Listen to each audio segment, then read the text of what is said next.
Welcome to Think Over Here, the show where we pop all over the world and talk about different peoples, cultures, and their stories. And today we're going to be thinking over in Turkey. And we're going to be talking about the Hagia Sophia. Now, just for those who don't know what the Hagia Sophia is, the Hagia Sophia is a big, beautiful, was originally built as a cathedral back hundreds of years ago. By Justinian I to replace a church, and then later on it was converted into a mosque. Recently it was converted into a museum, and then more recently, in fact just this year here in July of 2020, it was reconverted from a museum back into a mosque.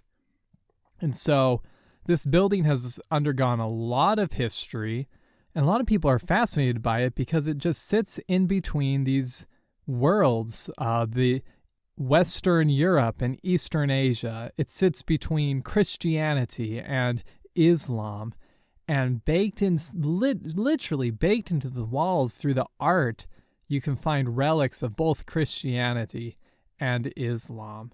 So it's just a fascinating building and has just tons of facts. So I guess this is kind of like a trivia episode almost, as we're going to be talking about the Hagia Sophia. And so this episode, if you listen closely, may one day help you in your trivia night if you're ever asked a question about the Hagia Sophia. And it's important because I remember back when I was in high school, I was part of the high school quiz bowl team where we talked, where they would ask you questions kind of like Jeopardy, like game show style, Jeopardy style. And you would compete in different schools, asking questions about history, art, culture, science, math, just a grab bag of trivia questions. And I remember one of these questions, I knew the answer, but I just mispronounced the name of it so horribly. The answer was the Tales of the Genji, and I said the Tales of the Genie. And I don't want that to happen to you. So listen closely, so that you actually learn what these are, so you don't make the embarrassing mistake of referring to an ancient classical piece of Japanese literature, the Tales of the Genji, and call it the Tales of the Genie, and make your team lose at trivia night, like I did. So yeah, but we're not talking about Japan today. We're talking about Turkey. We're talking about the Hagia Sophia. So let's jump in. So the Hagia Sophia, what does it mean? The name, it means something along the lines of holy wisdom, and it is built. It is located in Istanbul, Turkey, and you can't really describe it with words. The best way to look at it is to look up an image of it, but it has this huge, magnificent dome. That's probably the most striking feature. And then on the outside, it has these four tall pencil-like towers, these minarets, and just on the corners of the building. And then inside it just has beautiful art, mosaics. It has these columns that were actually sourced from one of the ancient seven wonders of the world, the Temple of Artemis. And it has pieces of brickwork from Egypt. I mean, this building was just sourced from many different countries and cultures. And so it really is, people talk about America being a mixing pot. The Hagia Sophia, now that's a mixing pot. And if you look up pictures of the mosaics in the Hagia Sophia, look, you could just see this beautiful tile work, where you can just see just the detail and the art of these faces. You can see the folds and the robes and the clothing of these Christian icons. It's fascinating. They also have, I liked this, they have a door.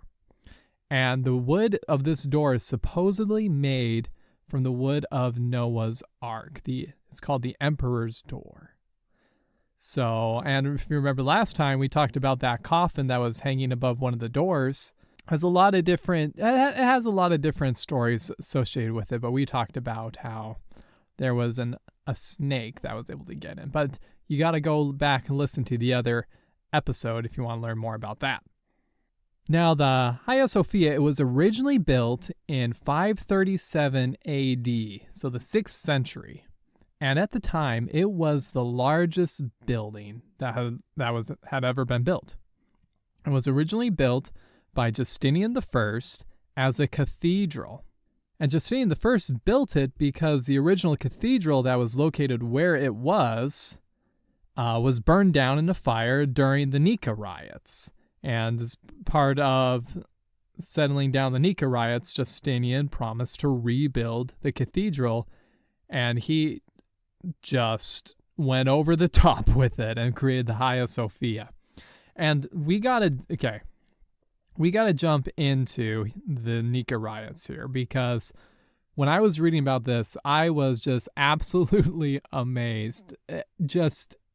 The Nika Riots are crazy, man. I mean, I went down a crazy rabbit hole. So basically imagine if sports fans, like the Super Bowl, imagine the Super Bowl is going on, and then middle of the game of the Super Bowl, all the fans started to riot.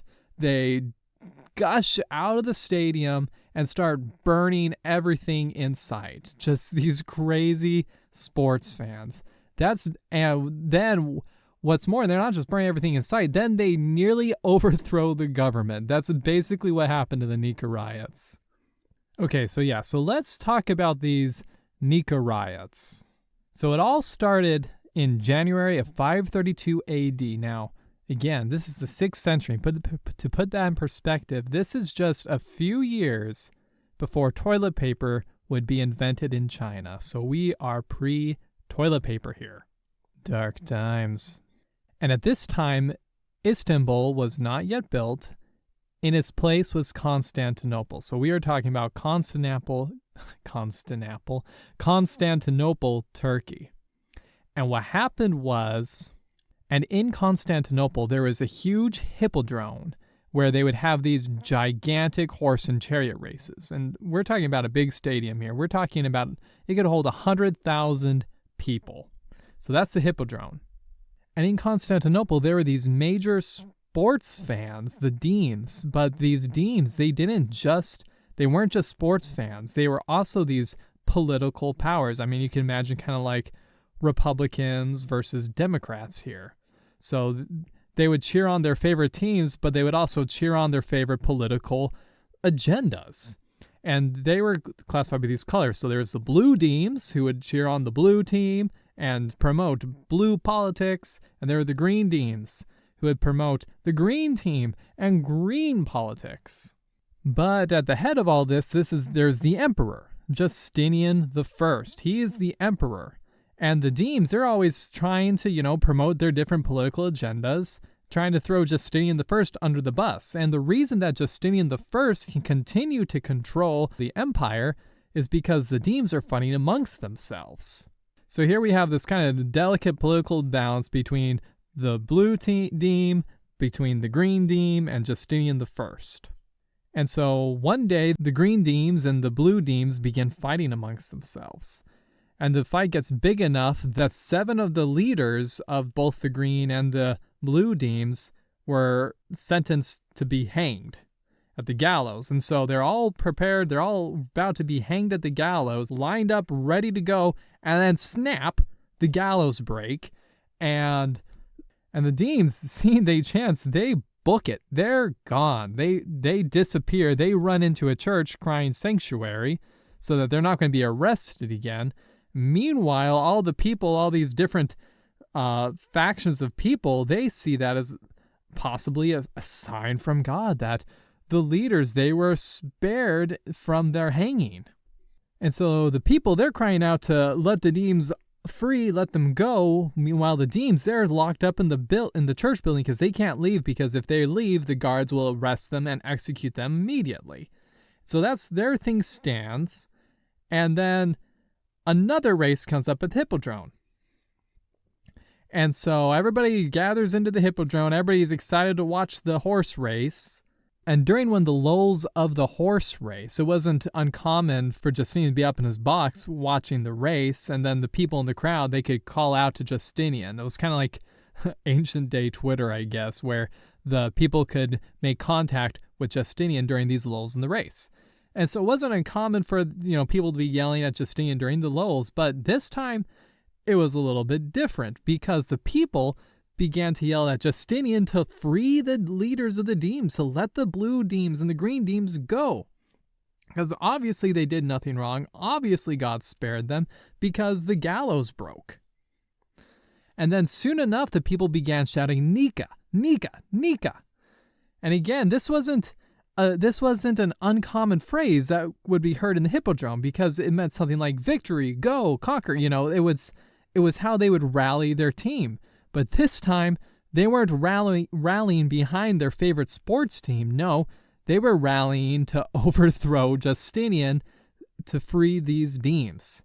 So Justinian, seeing that things are heating up, he leaves the box, heads back to his palace with his guard, while the people, they're shouting, Nika. They are starting to flood out of the stadium. They're starting to burn everything in sight. In fact, they didn't hold back. Pretty soon enough, one third of Constantinople was set ablaze, burning down, including the cathedral where now modern-day the Hagia Sophia stood. And now Justinian I, he's in a tight spot because the people, they're rioting. They're burning down a third of Constantinople. They want the blue demes, they want the green demes to be free. And Justinian sees that pretty soon his head might be on the chopping block, literally. And so he's planning to flee, head back to Europe.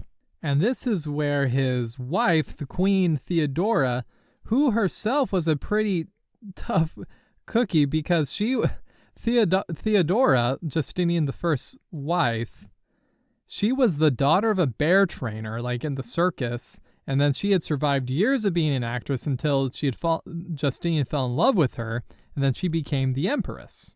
And the empress, seeing that Justinian was getting ready to flee the country, she said, well, supposedly, allegedly, according to the story, she said, "If you, my lord, wish to save your skin, you will have no difficulty doing so.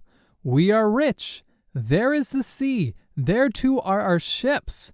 But consider first whether, when you reach safety, you will regret that you did not choose death in preference. As for me, I stand by the ancient saying, the purple is the noblest burial shroud." So basically what she's saying is, Justinian, if you want to be a chicken, you can flee, you can get out of here, you can leave behind your empire, you can save your skin, but for me, I grew up the daughter of a bear trainer. I have seen the hardships of life, and I like my position of nobility, of power, and for me, I would rather go down in this ship than to flee and leave everything behind. So Justinian, hearing this from his wife, he takes up courage and he decides to fight back, put an end to the riots, and get his empire back. So Justinian, he goes and makes a plan. Now the rioting people, they had already found a new person that they had taken to the Hippodrome to crown as emperor of the new empire that they were creating as they're overthrowing Justinian I's empire. But Justinian, while everybody was crowded into the Hippodrome, he calls up his personal armies and basically massacres all of the rioters, all the people who were about to crown the new emperor. A lot of people he massacred, about 30,000 it is estimated, in this terrible massacre. And in this way, Justinian ended the riot, but also to keep the peace because he had just killed a lot of people. He basically promised to rebuild the city, to clean up some of the politics that the people were angry about, and also to rebuild that burnt down cathedral that happened when they were burning down a third of Constantinople. And that was the birth of the Hagia Sophia. So there you go. Crazy rabbit hole. But again, I'm helping you on trivia night. So now you know if someone asks you about the Nika Riots, you know that it was about these hippodrome racing sports teams, fanatics going crazy, burning down Constantinople. Justinian's about to run away. His wife says, "Justinian, you chicken, we're fighting to keep our empire. I'd rather die in purple." And then Justinian goes and massacres everybody. not quite your Disney fairy tale ending, is it now? And so because Justinian I built the Hagia Sophia, there is some cool little legends associated with Justinian I and the building of the Hagia Sophia, including the sweating column. That's right. Here's your next trivia night fact. So, there is a sweating column in the Hagia Sophia. What do I mean by a sweating column? Now, the sweating column, or is also known as the perspiring column or the crying column, it got its name because it is constantly damp. Even when all the other columns are dry in the Hagia Sophia, dry as a bone in the summer, the sweating column will remain damp. So now, why is the column always wet? Well, there's several explanations. One explanation is that the column is wet due to the Virgin Mary's tears. And another legend describes the column as always being wet when a miracle man came into the Hagia Sophia, when the Hagia Sophia years later, centuries later, is being converted into a mosque and needs to be turned to the east. So a miracle man, when he's trying to turn it to the east, makes the column wet. It's sweating.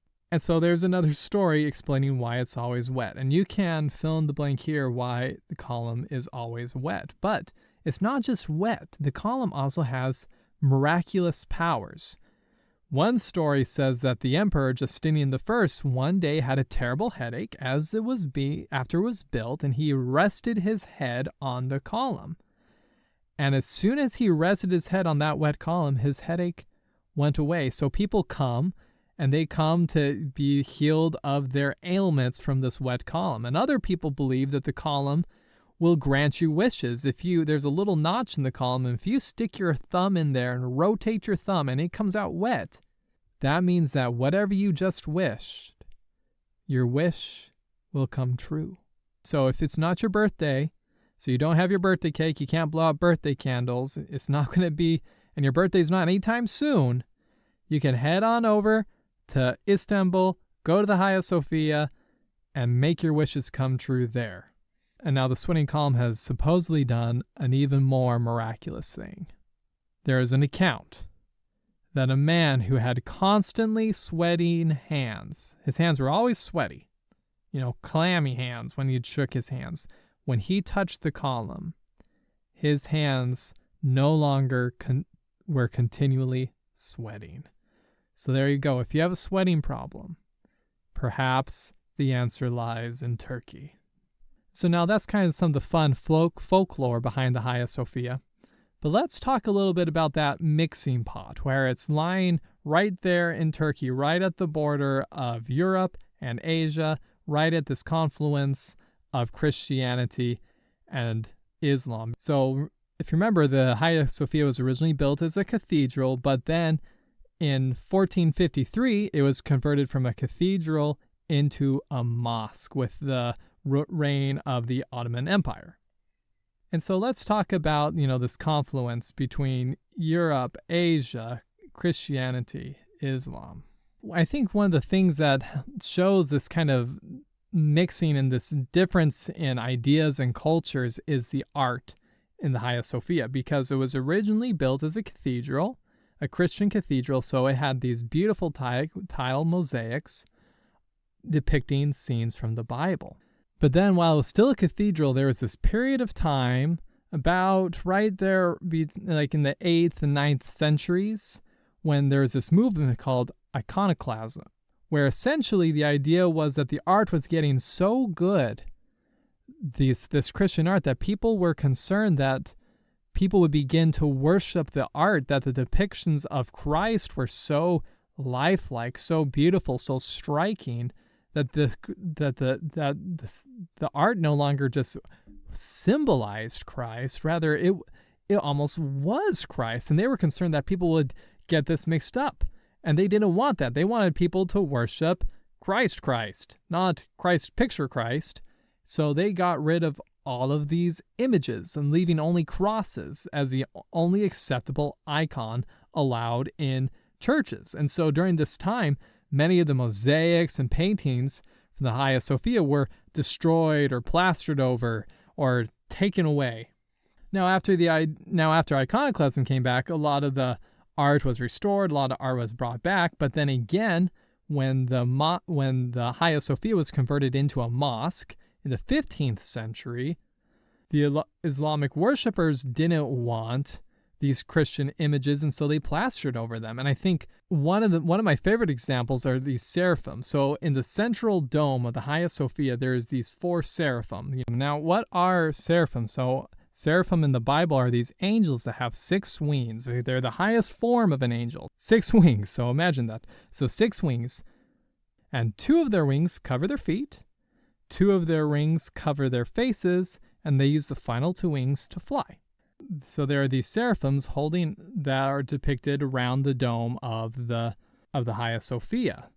And now Islam also has this own iconoclastic beliefs where they didn't want to have these depictions of sentient beings that could perhaps be wrongly worshipped, or they also don't want the artwork to distract from God's work, as God is believed to be the ultimate artist and maker.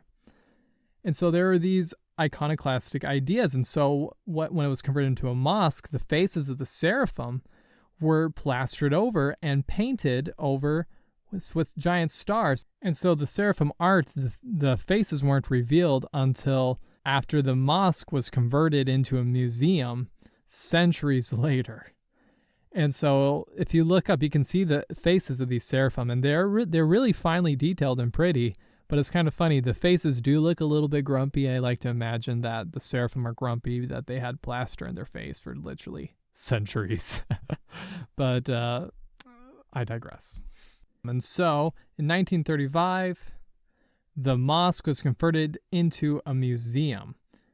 So it was no longer a cathedral, it was no longer a mosque. They found this nice neutral ground as a museum so that anybody can come in and appreciate the history. And in fact, it became a UNESCO World Heritage Site. But now, just very recently, in July of 2020, the museum, the Hagia Sophia is no longer a museum, has been converted back into a mosque. And so it is now an active running mosque. It is still open to the public, as all mosques are, but it is now a dedicated building for worship, for prayer. And so if you go to visit the Hagia Sophia, you can still see all of the artwork that is there. They aren't going to remove any of the Christian artwork. They're going to keep it as it is because it is a World Heritage Site, but it is now an active mosque, which has sent some ripples throughout the world internationally, as you have different politicals and religious beliefs fighting whether it should remain as a museum, go back to being a mosque, or go back to being a cathedral. So so again, this has this interesting push and pull from all over the world. And in fact, there's another culture that has left its mark on the Hagia Sophia, and that is the Viking culture.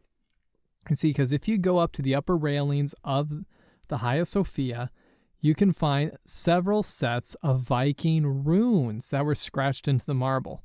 And now these runes, they weren't discovered until right around like the 1960s, 1970s. And it's estimated that this Viking graffiti is over 1,000 years old. And fortunately, people have been able to translate the runes. And the one set of runes that can be readily translated says something along the lines of, Halfdan carved these runes. Or you could think of Halfdan was here. And so there you go, your classic graffiti of, I was here. Vikings were doing it too, man. 1,000 years ago, Vikings were doing graffiti at church. So again, we have the Hagia Sophia, this beautiful building of mixed cultures. So we talked about a lot of random trivia today. What did we talk about? We talked about the history of the Hagia Sophia, how it was a cathedral, mosque, museum, now mosque again, how it was built by Justinian I after some crazy sports fans burnt down the city. We talked about iconoclastic ideas, where it was these beliefs of not having artwork because you don't want to have any sort of forms of idolatry or take away from God's artwork. We talked about Viking graffiti. We talked about the sweating column. So all of this is housed in the beautiful Hagia Sophia, which is of itself is a magnificent piece of architecture. So if you ever go to Turkey, you ever go to Istanbul, you should check it out, because it is a piece of world history and a beautiful mixing bowl of cultures and ideas, where cultures and ideas have left their mark, other cultures and ideas plastered over those marks, and then other cultures and ideas continue to add marks. And so we can just see these building sets of cultures and ideas in the Hagia Sophia. It's a literal time capsule of these ideas. And so it makes you wonder, how are you going to leave your mark in the world? And so with that, we need to wrap up this episode. I'm getting all rambly. So let's head over to the question bowl. It's time to go to the question bowl. Okay. Here you go. Here's my question. You ready? Okay. My question is, the question for me, what is your food nemesis? And this is probably the easiest question that could be asked of me. My food nemesis is seafood, specifically fish. Growing up, anytime I had fish, I would get sick to my stomach. And I would throw up, I would vomit, I would hurl, I would lose my cookies anytime I had fish. It was absolutely miserable. And I remember, so I just stayed clear from fish. I don't know what it is. I think it's the smell. I think it's that fishy oil that my body just doesn't like it. I remember even coming home from college one day, and my parents, bless them, forgot that I couldn't eat fish without getting terribly sick. And so we had a nice fish dinner. I didn't have the heart to let them know that the nice fish dinner that they prepared was going to make me sick. So I ate it, and that night I threw it all up. And I've slowly been getting better. I still get very nervous anytime I have to try fish, but I've had fish several times recently without getting sick, so I think I might be getting over it, but my food nemesis is fish. Even though it's tasty, sometimes it doesn't agree with me. I guess that's just life. Sometimes the tasty things, the things you love, just don't agree with you. And you just gotta learn how to deal with it. Isn't that right? So anyway, we got to get out of Turkey. We have been talking about Turkey forever. So next time on Think Over Here, we are leaving Turkey. Or are we? Actually, no. We have another episode of Turkey. Scratch that. Not leaving Turkey, but we will be leaving Turkey soon and headed over to Cambodia. So get excited for that. And with that, I am out of here. Ciao.